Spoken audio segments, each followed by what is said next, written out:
अब हम विराम चिन्हों के बारे में सविस्तार पढ़ते हैं। 11 में से पहला था अल्प विराम चिन्ह यानी कॉमा। अल्प का अर्थ होता है थोड़ा। अल्प विराम का अर्थ हुआ कि थोड़ा विश्राम करना अथवा थोड़ा रुकना। बातचीत करते समय अथवा लिखते समय जब हम बहुत थोड़ी सी वस्तुओं का वर्णन एक साथ करते हैं तो उनके बीच में अल्प विराम का चिन्ह प्रयोग करते हैं। जैसे अब हमने फसलों की बात करनी है कि भारत में कौन कौन सी फसलें, हम सब फसलों का नाम एक साथ ले रहे हैं, तो हम बार बार ये नहीं कहेंगे कि भारत में गेहूं जो है उसको उगाया जाता है, फिर दूसरा सेंटेंस बोलेंगे भारत में चना उगाया जाता है। हम सब फसलों को एक साथ एक ही सेंटेंस में बोलेंगे कि भारत में गेहूं, चना, बाजरा, मक्का आदि बहुत सी फसलें उगाई जाती हैं। तो जब हमने बहुत सारी फसलों के नाम लिए तो उनमें हमने अल्प विराम लगाकर अपनी बात को लिखा। जब हम संवाद लेखन करते हैं, संवाद मतलब किसी की बातचीत को लिखते हैं, तब भी अल्प विराम चिन्ह का प्रयोग किया जाता है। जैसे नेताजी सुभाष चंद्र बोस ने कहा, अब क्या कहा, ये हमने कॉमा लगाया। अब उनकी बात को इन्वर्टेड कॉमा में लिखा क्योंकि उन्होंने ये संवाद, ये बात बोली थी, उनकी कही हुई बात है, तो किसी की कही हुई बात को हम इन्वर्टेड कॉमास में लगाते हैं कि उन्होंने क्या कहा था, तुम मुझे खून दो, कॉमा मैं तुम्हें आज़ादी दूंगा। संवाद के दौरान हाँ अथवा नहीं के पश्चात भी इस चिन्ह का प्रयोग होता है। जैसे आशु केशव क्या तुम कल जा रहे हो, प्रश्न चिन्ह लगा, तो केशव नहीं, नहीं के बाद थोड़ा सा रुके, मैं परसों जा रहा हूँ। अगर आप देखिए, अगर कोमा ना लगा होता तो वो सेंटेंस बनता, वो वाक्य बनता, नहीं मैं परसों जा रहा हूँ, तो वाक्य में भाव नहीं आता। अगर हम थोड़ा यहाँ विराम देंगे, अल्प विराम देंगे, नहीं मैं परसों जा रहा हूँ, तो बात जो है वो प्रभावशाली रूप में कही या सुनी जाती है, इसलिए अल्प विराम ज़रूरी होता है। अब है अर्ध विराम चिन्ह। अर्ध का अर्थ होता है आधा। जहाँ अल्प विराम से कुछ अधिक और पूर्ण विराम से थोड़ा कम विराम लेना हो, थोड़ा कम रुकना हो, तो वहाँ अर्ध विराम का प्रयोग किया जाता है। जैसे उड़ीसा में बाढ़ आ गई, सभी अपना घर बार छोड़कर जाने लगे। अब यहाँ पे हमने और शब्द का प्रयोग नहीं किया, हमने एक ही सेंटेंस में अपनी पूरी बात कही, तो वहाँ पे हम अर्ध विराम लगाएंगे। उड़ीसा में बाढ़ आ गई इसलिए सभी अपना घर बार छोड़कर जाने लगे, और सब अपना घर बार छोड़कर जाने लगे, तो हमने यहाँ पे वो जो योजक शब्द हैं उनका प्रयोग ना करके अर्ध विराम चिन्ह का प्रयोग किया और हमारी बात का अर्थ पूर्ण रूप से समझ आ रहा है। अब है पूर्ण विराम चिन्ह यानी खड़ा डंडा। जब हम पूरी बात को खत्म कर लेते हैं, पूरी एक सूचना दे देते हैं, वाक्यों की समाप्ति पर पूर्ण विराम चिन्ह का प्रयोग किया जाता है।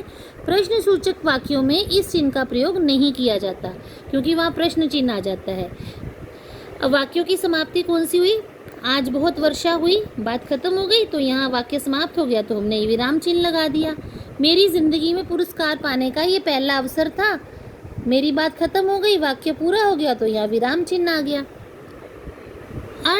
अगला है अपूर्ण विराम चिन्ह यानी जिसमें पूर्ण विराम नहीं होता, जहाँ वाक्य पूरा नहीं होता बल्कि किसी वस्तु अथवा विषय के बारे में बताया जाता है, वहाँ अपूर्ण विराम का चिन्ह लगाया जाता है। जैसे कृष्ण के अनेक नाम हैं।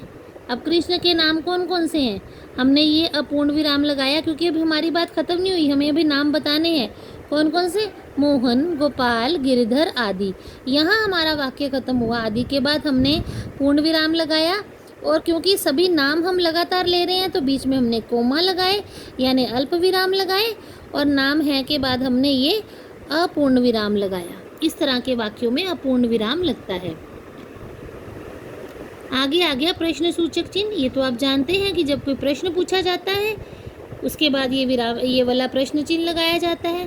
बातचीत के दौरान जब किसी से कोई बात पूछी जाती है अथवा कोई प्रश्न पूछा जाता है, तब वाक्य के अंत में प्रश्न सूचक चिन्ह का प्रयोग किया जाता है। जैसे क्या तुमने अपना गृह कार्य पूरा कर लिया, प्रश्न चिन्ह। ठीक है, ये बात तो आपको पता है, ये आसान सी बात है। आगे हम देखते हैं विस्मयादि सूचक चिन्ह।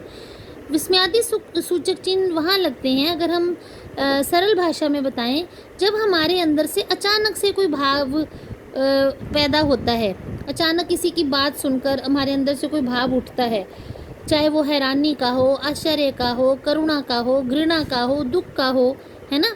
तो कोई भाव जब उठता है तब हम इस चिन्ह का प्रयोग करते हैं। देखो ये देखिए, खुशी, आश्चर्य, घृणा, अब ये सब भावों के नाम है, तो देखिए इनके बीच में अल्प विराम डाला गया है।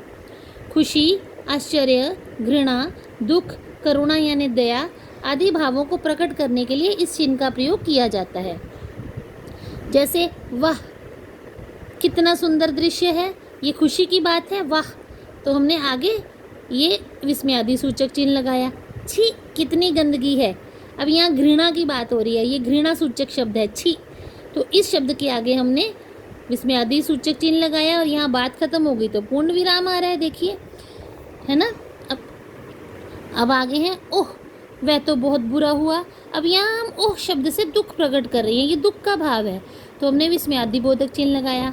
अरे तुम आ गए, यानी आश्चर्य का भाव है, अरे तुम आ गए, तो ये आश्चर्य का हमारा भाव है, तो उस भाव को प्रकट करने के लिए हमने ये शब्द लिखा और आगे हमने विस्मयादि बोधक चिन्ह लगा दिया। इस तरह विस्मयादि बोधक चिन्ह का प्रयोग होता है। अब आ गया निर्देशक चिन्ह। वो किस लिए प्रयोग होता है, ये वाला जो सामने छोटी सी लाइन है, कोई भी निर्देश अथवा सूचना देने वाले वाक्यों के बाद निर्देशक चिन्ह का प्रयोग किया जाता है। कौन सा, निम्नलिखित विषयों में से किसी एक विषय पर निबंध लिखें।